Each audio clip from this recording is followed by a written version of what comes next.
Please subscribe to the channel before we begin. This story is dark, slow burning, and every detail matters. I saw my wife kiss a stranger on a girl's trip. It wasn't supposed to happen.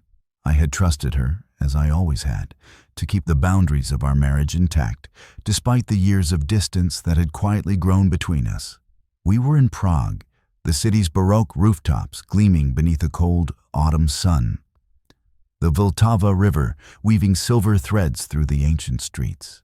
She had gone with her friends for what she called a girl's getaway, a brief escape from the monotony of our life in Munich. And I had stayed behind to manage work, patiently ignoring the gnawing unease I couldn't quite name. The first time I sensed something was wrong was in her messages. Too short, too clipped, too careful. When she called that night, her voice was bright, casual, deliberately masking tension. "I miss you," she said, but it wasn't the same warmth I remembered. 2 days later, she sent me a photo. Her smiling, champagne glass raised, eyes lit with laughter. Behind her, a man I didn't know leaned close, his hand on her shoulder. My stomach turned, but I told myself it was innocent. After all, people take photos, arms get around shoulders, smiles are public. I was wrong. The day she returned, Prague's rain had soaked the airport, coating everything in a slick, reflective sheen. I met her at the arrivals gate, pretending not to notice the scent of someone else clinging faintly to her perfume. We hugged, and I felt her stiffen. A fraction too long, a whisper too late. That night, she went to sleep, exhausted from travel. I stayed awake, listening to the sound of rain on the roof, piecing together fragments I had brushed aside before. The kiss, the way her lips had met his, the tilt of her head, the laughter afterward. It was not playful. It was deliberate. I did nothing at first. I waited, observing. For 2 weeks, I followed patterns, read subtle cues in her conversations, monitored without intruding, allowing my suspicion to solidify into something tangible. I hired someone discreet, a private investigator, who confirmed what I feared. The stranger was a man she had met repeatedly during the trip, a man who had been pursuing her attention in ways I had naively ignored. I did not confront. I did not yell. I smiled when she came home each evening, kissed her on the cheek, and stayed silent. I learned long ago that silence carries weight. It can suffocate, unsettle, and prepare the stage for revelation. The turning point came unexpectedly. One evening, she returned from shopping with groceries, humming softly, oblivious to the quiet storm I had cultivated. I handed her a small envelope, unmarked. "What's this?" she asked, curious. "Open it," I said.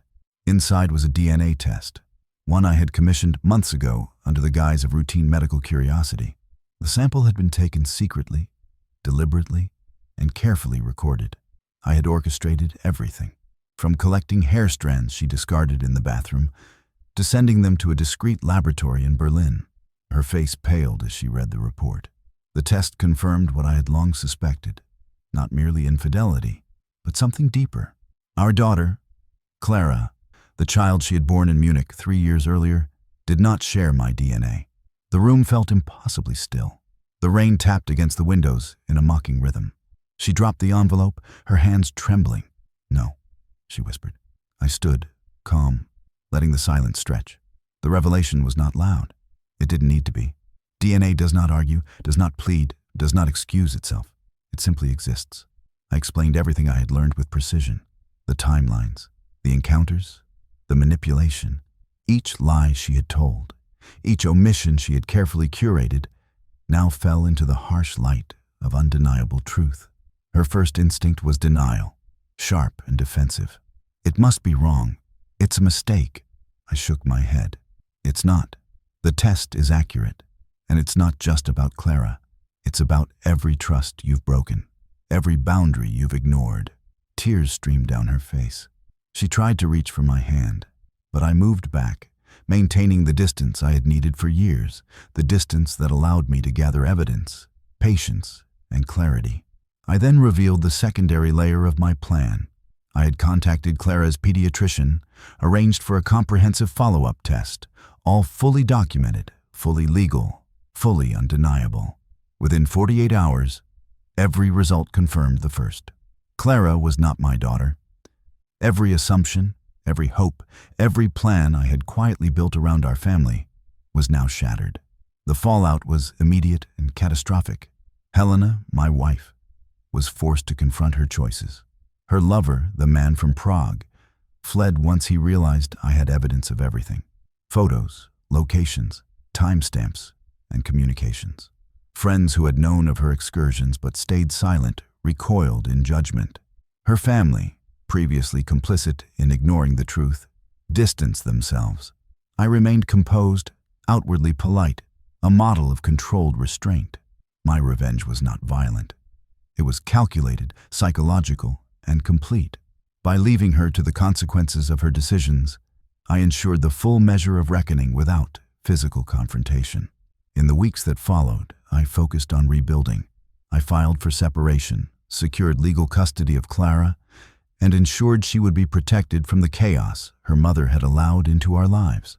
Helena attempted to reconcile, to appeal to nostalgia, to plead for mercy, but I had long since understood that forgiveness is earned, not demanded. One rainy afternoon, as I walked along the Isar River in Munich, Clara by my side, I reflected on the orchestration of truth. Revenge, I realized, does not always require anger. It requires patience, strategy, and understanding the precise moment when revelation will carry the most weight. Helena tried to reach out one final time. She called, left messages, but I ignored them. Clara, unburdened by her mother's secrecy, was beginning to smile again, her trust in the world cautiously restored. I had preserved her innocence while exposing deception in full. Months later, I received news that the man from Prague had been publicly exposed in business circles for his manipulation of women and misrepresentation of relationships. I felt no triumph in his ruin, only the quiet satisfaction that justice, slow and methodical, had been delivered. As winter returned to Munich, the snow dusting rooftops and the river glinting beneath lamplight, I knew that the true measure of revenge had been achieved.